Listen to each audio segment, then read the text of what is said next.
3 and 4. And everybody found the solutions, yes?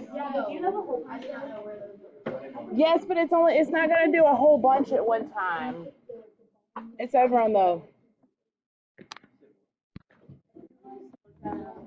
let's see, over on the, it's only going to do a few at one time though. See over there?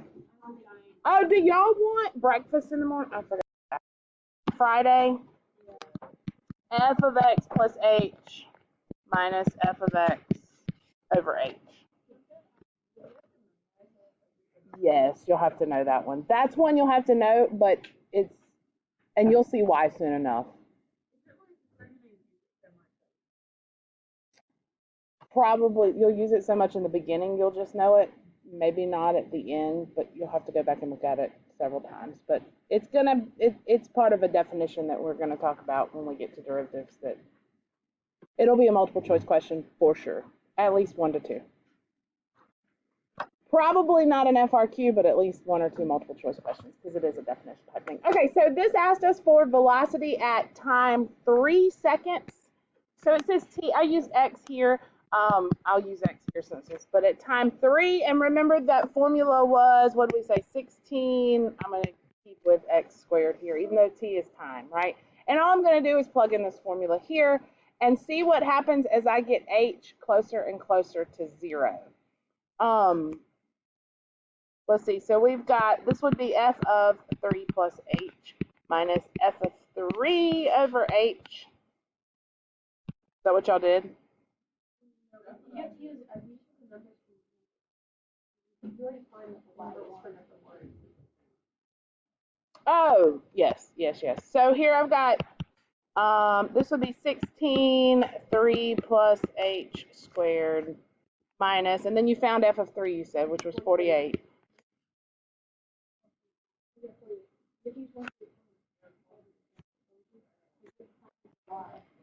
Oh, okay.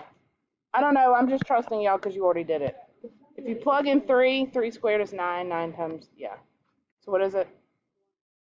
140.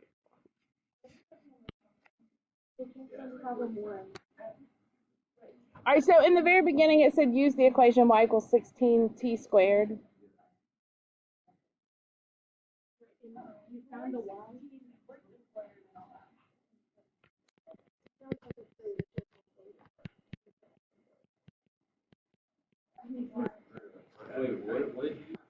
So you just put 3 into the 16 squared and you get 144, right?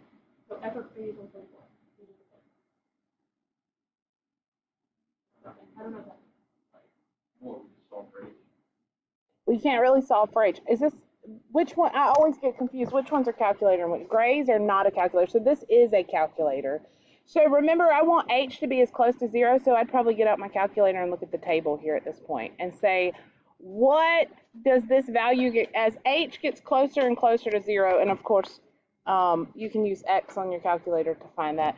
So maybe I'm in my table and I'm looking at 0.001, 0.00001, and so on, and then the negative side of it as well, closer and closer. And what value are you approaching here as you look at those numbers? 96.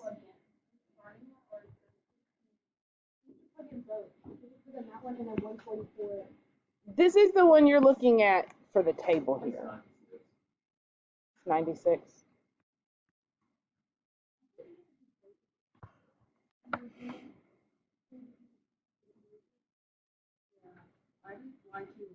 Oh, you're talking about the plus and the minus? You didn't have to do that much on it, but I was just, yeah.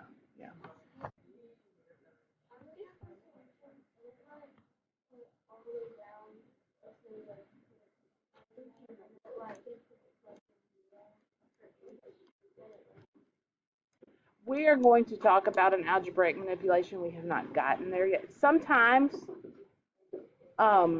this is kind of why I ran this packet too. Some of these problems go so in depth and they do so much unnecessary stuff that you really don't need to do.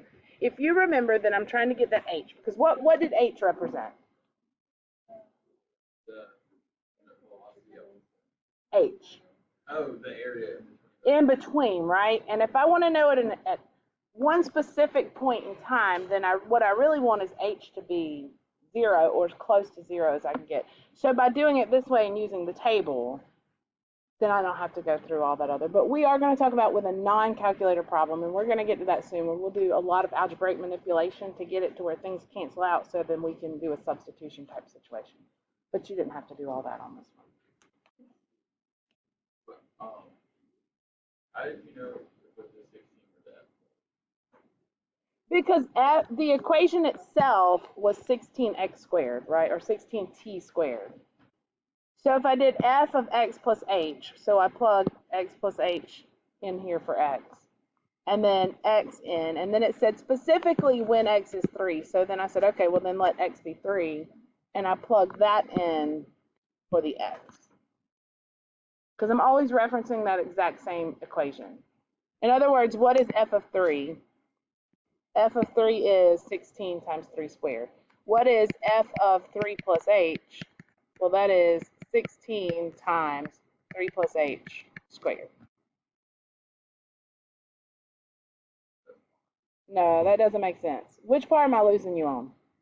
Do you understand the initial, this equation? So you put, what equals 16 the 3 squared? Oh, wait, no. Like, what is 16? Like, what equals, why is there 16 in the first place? Is it taken from the fx? It's taken from the fx. So that was given to me in the beginning. Had my equation in the beginning been 4x, I don't know, plus 3, then whenever I did f of x plus h, that would be 4 times x plus h plus 3.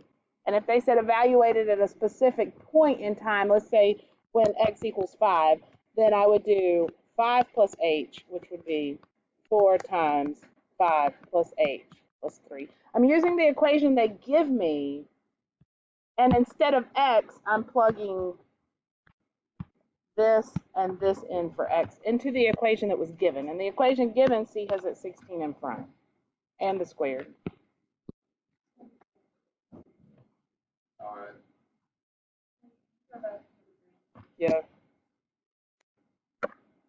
And the reason we use that is that's that equation for gravity or something. I don't know, you physics people. Say again? Yeah. So now if I change this up for number 4 and I said when t equals 4 instead of t equals 3, the only thing that's changing here is this 3 is now becoming 4, right? For number 4. So now it's f of 4 plus h, whoop, minus f of 4 over h. And what I want to do, I'll find f of 4 plus h. And remember, to have that, I need f of x, right? F of x was 16x squared or 16t squared. So f of 4 plus h would be 16 4 plus h squared. F of 4, I don't know, what's 16 times, hold on a second. I do 16 4 squared, what's 16 times 16? 256. Thank you. Something like that. So this would be, I would just put this in the calculator just like this. I wouldn't do any. And again, I'm looking for when h gets really, really, really, really teeny tiny. And so it goes to, what is it? 128. And because this is velocity, I should have stressed this on Friday, but I didn't. Make sure you do your units. You lose an answer point if you don't do correct units on the FRQs. So it's best to get in the habit now. Questions, comments, concerns? Anything else from your homework?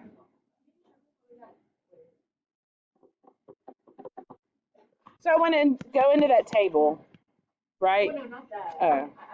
I don't get that. The f of 4 equals 16 squared. What happened to like the h? It's not a dumb question. So for f of 4, I didn't need it, because remember that equation, the h is only in the first one and then the bottom. Yeah. Anything else on your homework? Yeah. How do you use it? Is it letting you? Is it not letting you type numbers in? Go second. Go.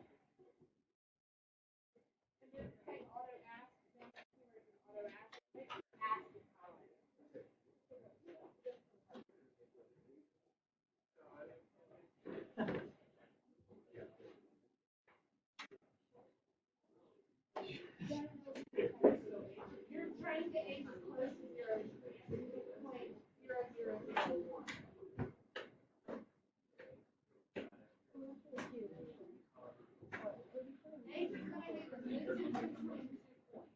So if you're looking for a specific point, you just want to know, I want this to be as small as possible. I'm trying to get H close to 0. Can't actually be 0 because you keep dividing by 0.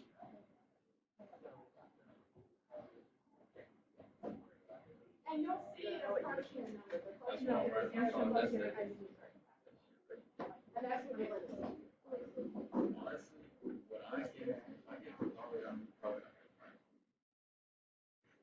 That sounds like Bob. No, I have no motivation.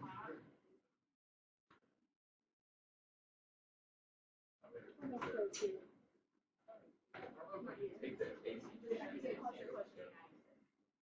If you haven't submitted your homework, go ahead and do that. You can take a second to do it, and then you don't have to do it later, and you won't forget. If you have, yay you.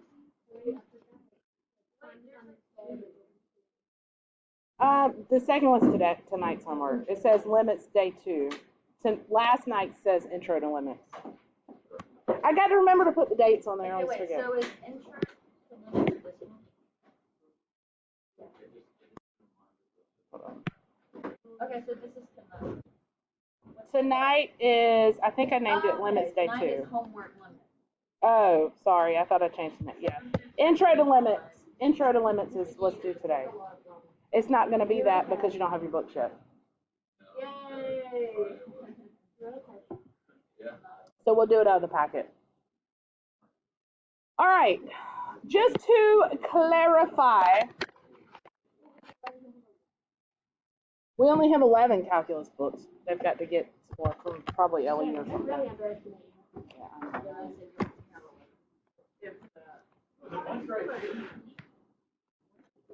They're old. No, there's not a bunch of calculus ones. Those are Barron's books. Oh, those are different. Like, so textbook manufacturers always want you to buy their new books or whatever. So they'll always send you a copy of one. Does it or doesn't it? Why? So it's still math. No, they don't. So different people publish different books, and so the publishers want you to buy. They want to sell the school their book because then you'd buy a bunch of books, right? So they send whoever's teaching it. They send like one copy of their newest edition or a different publisher, and then they try to convince you to buy it for your kids. So you end up with. But I only have one of those, so I have a lot of. I think they should. I'll run copies out of them sometimes because sometimes they'll explain things better than. But this so far has been my absolute favorite, and I would love to buy them, but we can't afford it. So that's what I ran you copies of for Unit 1. Well, I am gonna have to make y'all buy a Barron's, but I'm not making buy them one. They're like $19. Unless I can wait until semester 2 and talk Ms. Clyburn into letting us get some more stuff for the math department. So.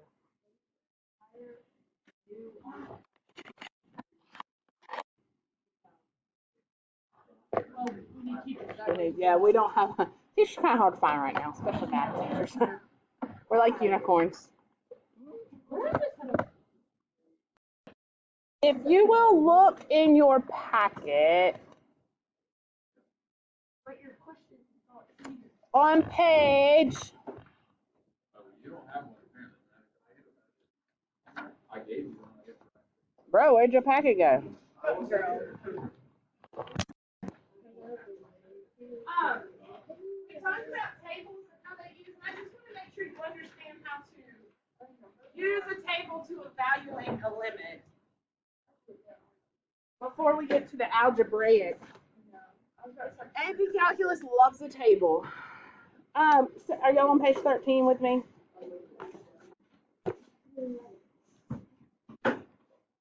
So if you look at that very first example there, there's that graph we talked about on Friday that has a hole in it, right?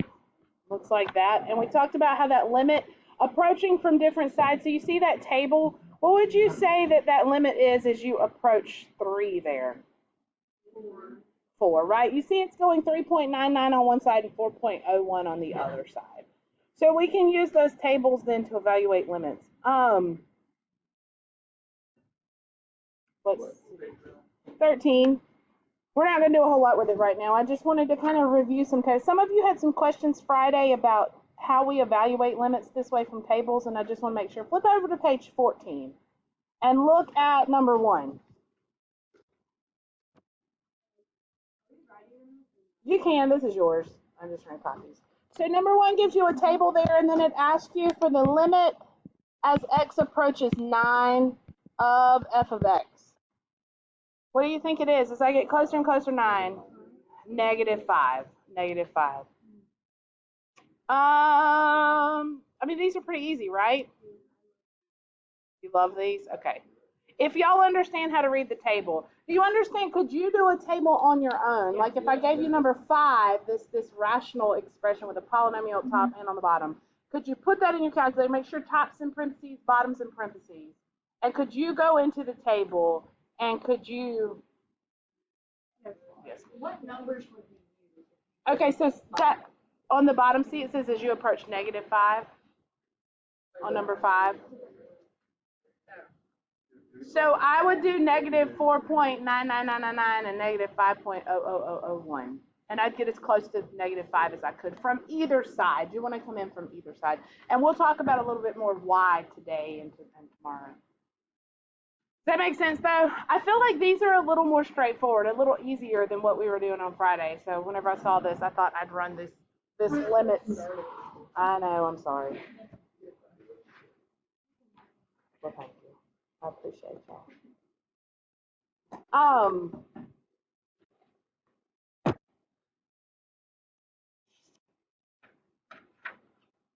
Let's do one more where we evaluate some limits here. Let's look at page 5. So go backwards. I'm sorry. I'm all over the place with these, but you got this funky little graph. And this was kind of, I was drawing you some of these on Friday.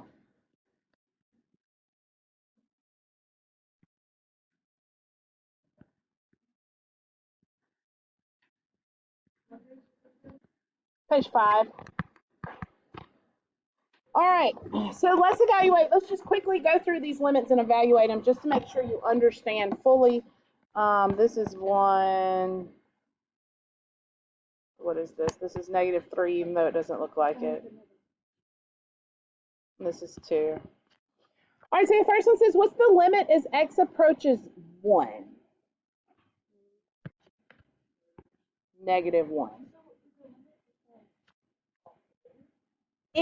No, a limit is just, now what we're going to talk about today is it could be a substitution type deal. You could just be able to sub it into the problem and it gives you, in other words, here. Let me finish writing this. So it's just for two places. It's what each side approaches, a value that each side, whenever I say value, I'm talking about y, okay? Because this describes the x, but what it equals is always going to describe the y. So I'm looking at what it gets, the y that it gets closer to as I get closer to that x number from any direction. And it could just be a straight up value. Number 2 asks us, what is f of -3, excuse me. F of -3. I heard 2 different things. Tell me why. I heard 0 and 2. Which one is it? It's 0, right. So the function itself is defined at f of -3 to be 0, right? That's this filled in point here. But that's different than, and I'm jumping ahead because I got these in a little bit of a wonky order. If I do the limit as x approaches -3, that's a little different, right? Because the graph is not approaching 0 as I come here. It's actually approaching what from both sides?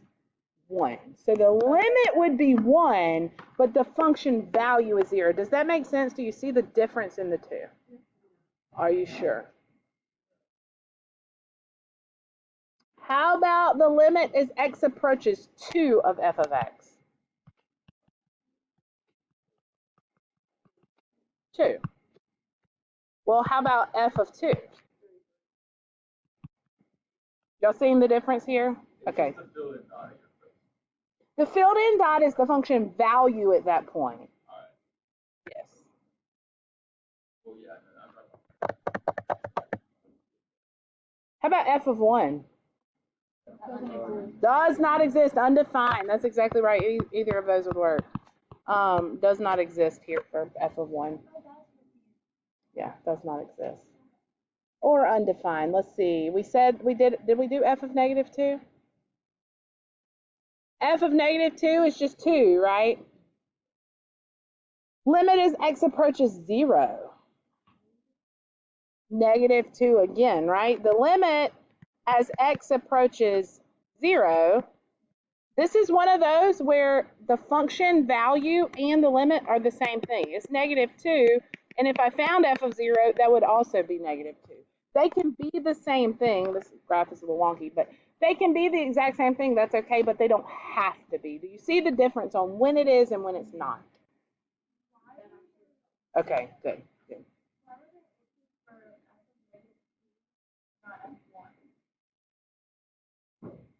Because f of 1 here has a hole.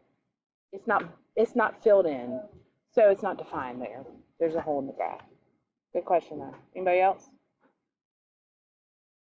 Okay. I feel like this breaks it down so much easier than what your book does. Okay. See, I think we should get these books. I like them. All right, y'all ready to go on to today then? That's a little recap from Friday. Little recap. We'll redo. Do y'all need a little stretch break or anything? Or y'all okay? Good? Yeah, Avery always wants to take a break. Yeah, we need a break.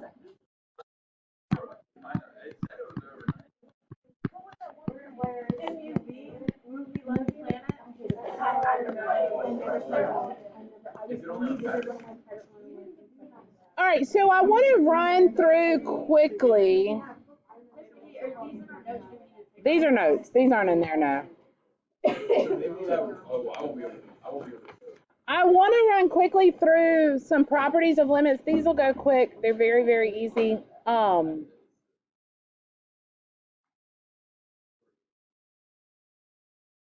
And they kind of just make sense, really. No, that's not true.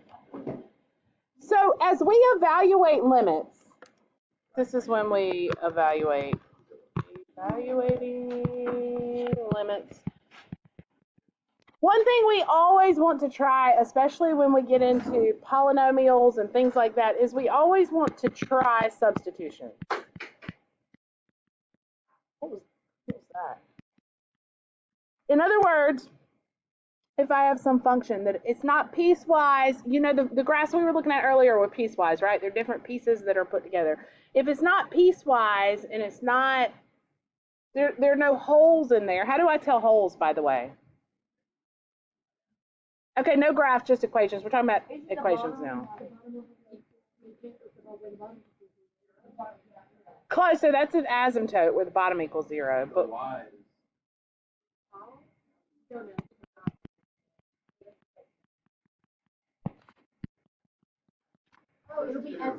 when it cancels out, right? But it's still restricted there. I can't let x be 1, right? Because that would give me 0 in the bottom. So at x equals 1, I have a big old hole here. That's what creates those holes in graphs, okay? So what I want to do is as long as there's nothing hindering me from plugging in, I definitely want to try to plug in and solve. So what I mean by that is if I have, let's say, the limit as x approaches 2 of x to the third. There's no holes, there's no asymptotes, there's nothing that's hindering me at all, right? Well, what I can do is I can just say, well, then at that point, the function value is going to equal the limit, right? Because remember that one, the only thing that was keeping it from being the function value was whenever we had a hole and it did something like that, and it was somewhere else. But if I've just got this nice, smooth, continuous function, Well, then the limit's going to be the same as the function value. Do you agree? So I always want to try. Some of y'all are looking at me like, what are you talking about right now? So it's 2 to the third, which would be 8. If you can plug this in for x, do it. When would you not be able to do that? Well, if I had 1 over x and I asked you to find the limit as x approach 0, why can you not use substitution there? That'd give me a 0 on the bottom. Substitution would not work there, and I'd need to go to another method. So if it was like, so if the X and the We're going to talk about it. This is a few more days from now, but it was just something easy off the top of my head. Say again? If the X and the Y were the same The x and the y are the same. on the graph,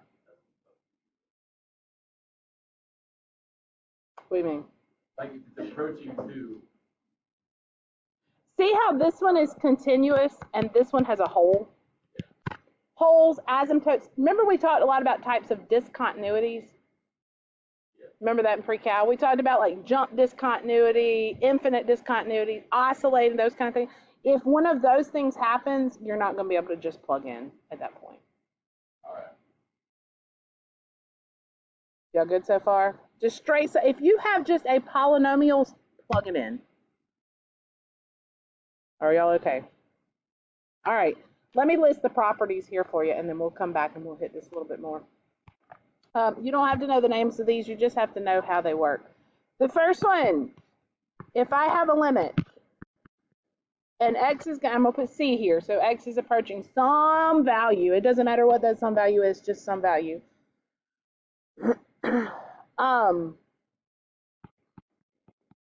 Of 2 functions added together. This could be something as simple as x squared plus 2x. Those are 2 different functions added together, right?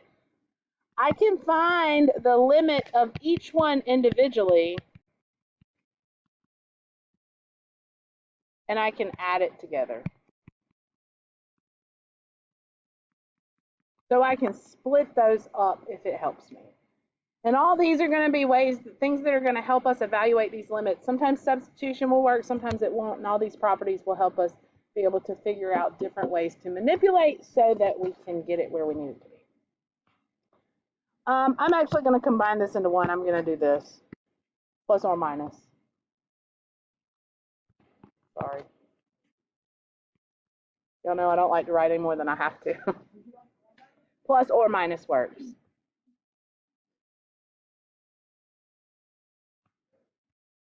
In the same manner,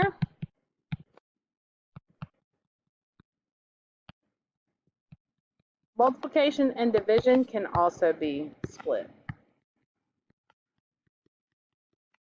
Remember, when you find the actual limit, like this is just going to be a number value, right? So I could evaluate the top and then evaluate the bottom.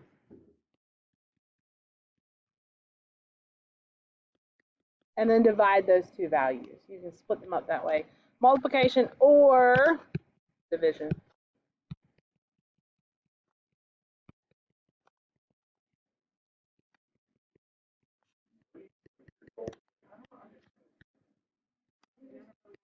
I'm just giving you properties right now. I'm going to do several examples. For example, I'll just show you now. If this was, what's the limit as x approaches 0 of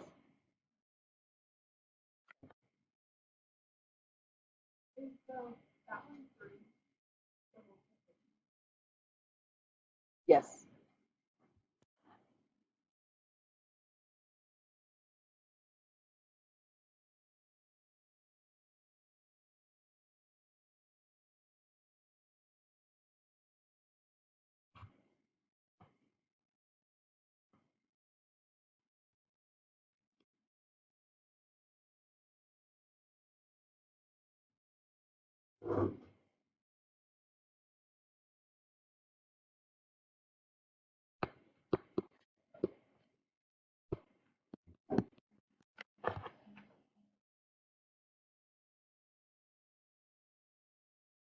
Now this is super duper duper easy. You could do this just plugging in, leaving it the way it is now, or you could split it up. This property says I could take these two different functions and say, well, then I could do the limit as x goes to 0 of 2x times the limit as x goes to 0 of 5x plus 1. I could do each one of those individually, which would be 0 times, what's the limit as x goes to 0 of 5x plus 1?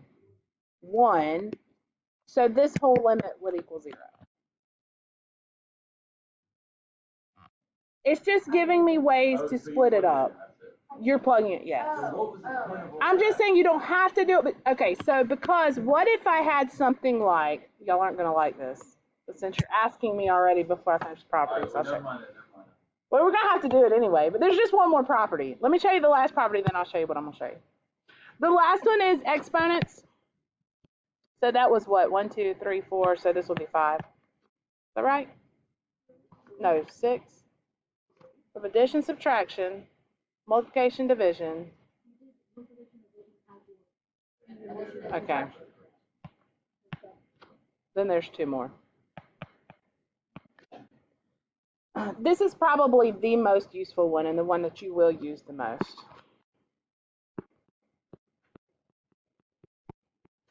Let's say I have some constant in front. K is a constant here. In front of a function. I can bring that constant out around front and then evaluate the limit. And you might say, well, that seems really stupid. But it can make your life a whole lot easier. If I have something like the limit as x approaches 1 of 3 times x squared plus 5. Well, because 3 is a constant being multiplied to a function, what I could do before, now I could plug it in just as it sits. Remember, I'm showing you very, very basic, easy ones to show you examples, but we're going to have to do lots of manipulation here real soon to be able to evaluate limits. So I want to show you basic, and then we'll get into the little bit harder ones. But what I could do is I could bring that 3 in front, and I could say, well, this is the same thing as 3 times the limit as x approaches 1 of x squared plus 5. And I could evaluate it now and just plug it in, right? A quadratic has no restrictions. It's a nice continuous function. I could just plug in to find the limit. 3 times that answer. So when you plug it in, you get 1 squared plus 5, which is 6. So here I get 3 times 6. So that limit would be 18. A little bit. It's got a little bit of the same properties, but not all.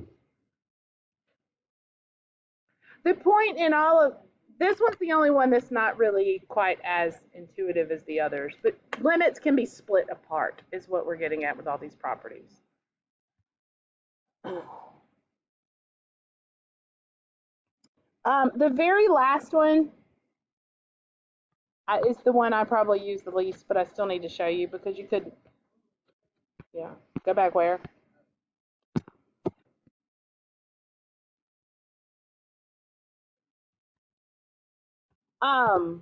And it's the exponent property. So if I take a limit, x approaches some value,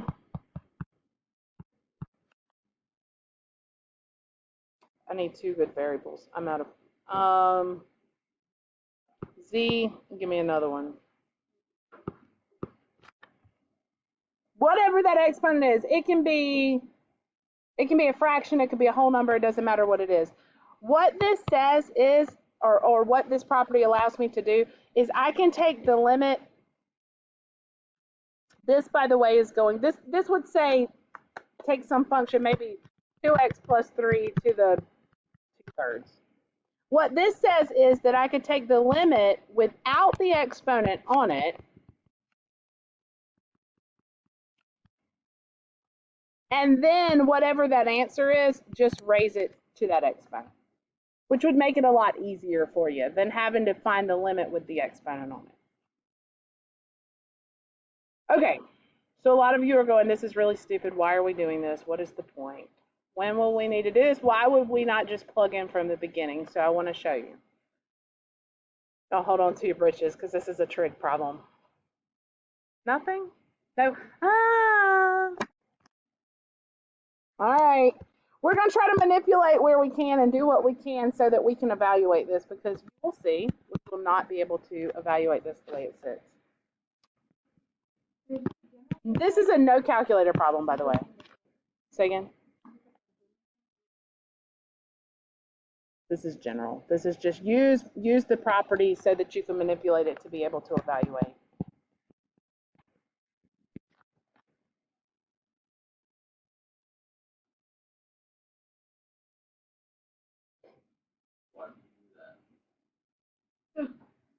Why can I not just plug in? Give me a 0 on the bottom. There's obviously a discontinuity at 0, right? But I want to know, what is this thing approaching? What is it getting closer to? And I do not have a calculator. What can I do? I can separate what? Tangent and x. What good is that? Let's see what good that's going to do me. You said, so do tangent x times 1 over x. That's the same thing. I'm still going to have that 0 in the bottom. That's not doing me a whole lot of good right now.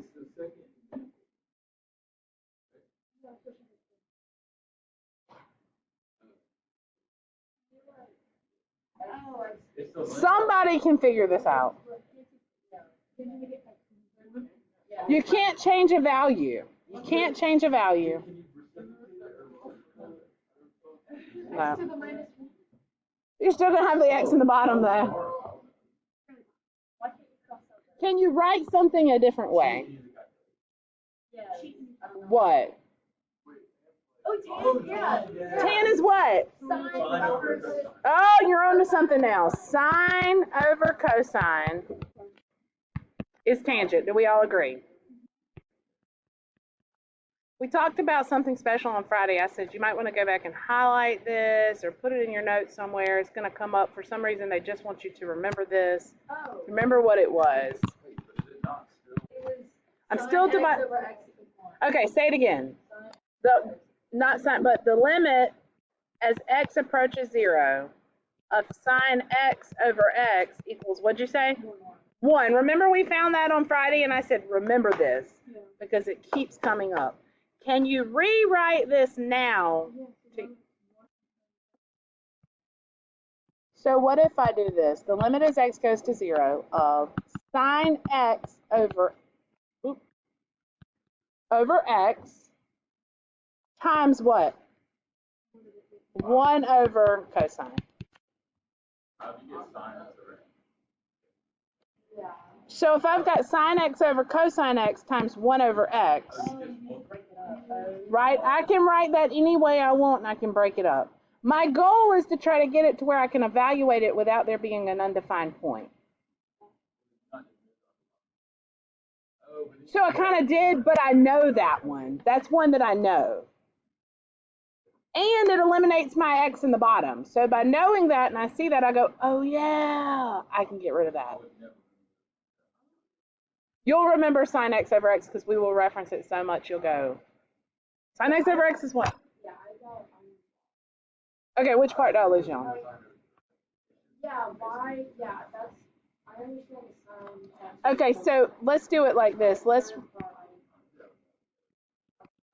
sine x. Remember what I told y'all in the beginning, it's always the algebra, it's always the manipulation, that kind of stuff. All right, I'm gonna, because fractions multiply top times top, bottom times bottom, right? So this is sine x over x times cosine x. Do you agree? And I can split this fraction up any way I want because it's multiplication. I could say sine x over x times 1 over cosine x. I could say sine x over cosine x times 1 over x. I can split it up any way because I'm multiplying. So what I did was, because I know what this is, nope, slide. This is, right? I know that limit. That's a limit that I know. Even though it's not defined at 0, I do know that limit. So because I know that one, I split it up using that. Does that make sense? Now, I still, the way it sits right now, if I plugged in, I'd still have an undefined point. But because I know that limits can be split with multiplication, I can do the limit of each of these individually.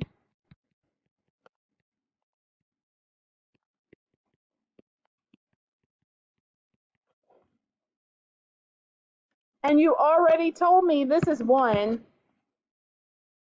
can I plug in here? Cosine's continuous. Okay, so what's the cosine of 0? So cosine's your x value, right? So at 0, 1. Here's my unit circle, right? What's this point? What's the cosine at 0? 1. So the cos.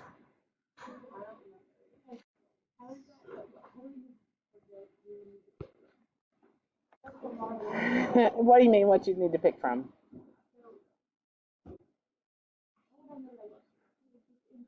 On the unit circle, or how do you know, like on the unit circle?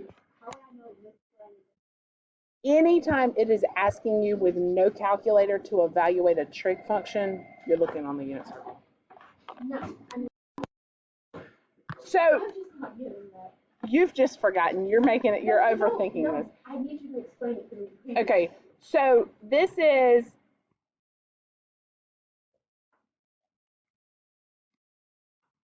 This one is 30 degrees or pi over 6, right? Yes, or 0 radians. Yes. The cosine of 0 is where it is 0. This is the angle measure. Yes. Yes. So if I asked you what is the sine of pi over 2? That's when it's up and down. That's 90 degrees. That's right here. So what's the sine there? 1, because that's the y value. I tried to tell y'all let's do a unit circle Kahoot on day 1. Y'all like, eh. Oh, you weren't here. So what you're saying is we need to go home and look at our unit circle. We're going to probably have to practice our unit circle again. Before I take the SAT, we need to do some of those things where it's like they're on top of each other. Great job, Robert. The one where it's like 2x times something, right? We don't need to do that right now. Not right now.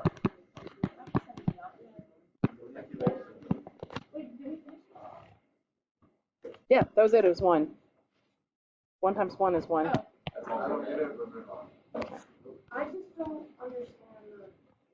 Let me do some algebraic ones that aren't the trig side of it, and then we'll come back to the trig. How about that? We use a lot of trig in here. Don't laugh at that. Okay. So that very obviously the limit that there was an issue plugging in there, right? So we're going to look at some things where we have to manipulate. And this, I'll stop at this with the manipulation. I won't get into the one-sided limits today. I thought I was, but I'm going to hold off. I'm going to do that tomorrow.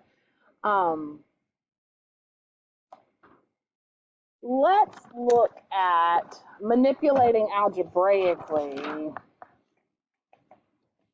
some limits so that we can evaluate. I'm going to skip over a little this trig right now. Let's do this. I'm going to come back to it. I'm going to give you a few, and you're going to get ticked off with me probably, but I'm going to give you a few in your homework to look at. I don't have solutions for these yet. I'll try to work them during my planning and post solutions that I work, because I need to have I got 2 books. One will be a solution manual and one will be. Okay. Let's say I asked you for the limit. As x approaches 0, we'll start easy, of 3x squared plus 5x over x. Do you agree there's a problem at 0 in this? Okay, there's a discontinuity there, clearly, right? It's either going to be an asymptote or a hole, but it is something, right? So here's what we want to do. We want to try to manipulate it, get things to cancel, because if you can manipulate, get things to cancel, then you can sub in.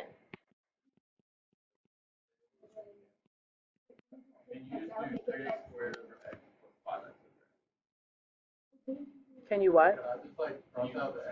Yes. So we're looking at factoring, right? It may be a quadratic situation. It may be a GCF like this one. It may be whatever, but I'm trying to manipulate so that I can cancel something out. So in this case, you said take out an x. And then the x's cancel, right? So now I'm doing the limit as x goes to 0 of 3x plus 5. Is that something that I can plug into okay? Yes. There's no issues plugging in there. So I plug in a 0 and I get 5, which tells me that this whole limit altogether, come on, is 5. So do you have to do like manipulation to get it to where you can evaluate all that manipulation? Nope, it's still 5. And if you graph this, you would see it's still 5. The only thing that happens here is whatever this is doing, right? This is actually just a line that's got a hole right here. And remember, those limits, the function defined at that point, just because there's a hole, it doesn't mean it doesn't have a limit there. And in the case of a hole, this value would be your limit value. Say again? Yes, if you graph this on your calculator, it will just look like the line 3x plus 5. But if you tried to calculate when x equals whatever it was initially, 0, there'd just be a hole there at 0. But if you can cancel, then cancel and then substitute in. Does that make sense? Okay, I'm about to lose Avery. She's about to go sleep. Okay. If it's a regular old polynomial, then by all means, just plug in one more and then I'll stop and tell you what I want you to do.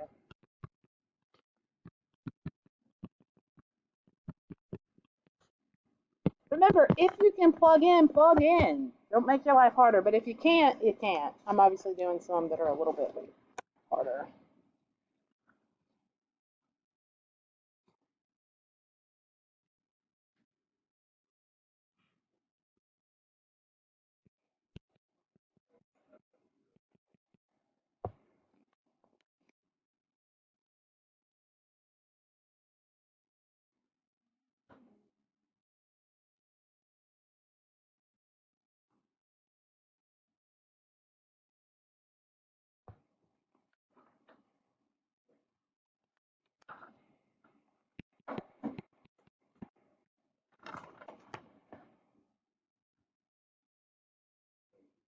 We did 2 of these together, 2 or 3 of them together. It's in the packet too. This is the packet.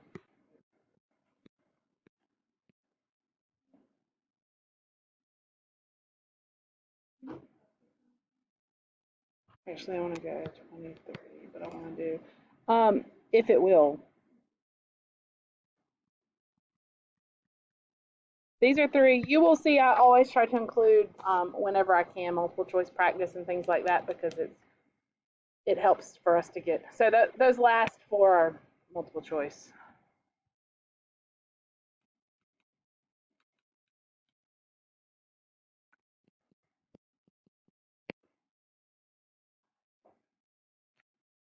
Ooh.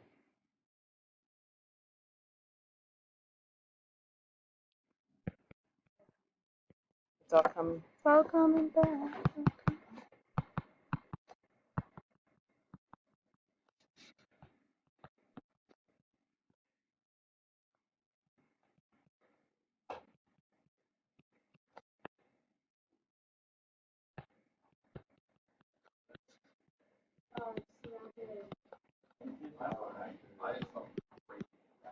Probably factored it wrong. I didn't show my intermediate step there.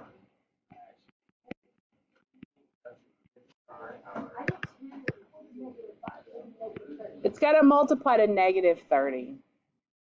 And that adds to positive 7. I went to do the same thing whenever I did it.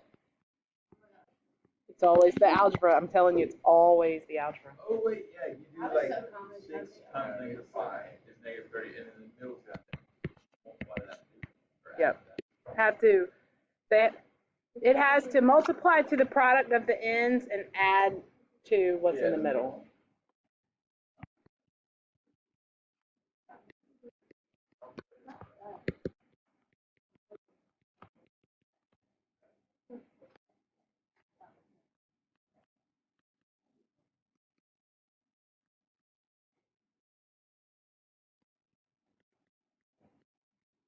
I guess 17/3.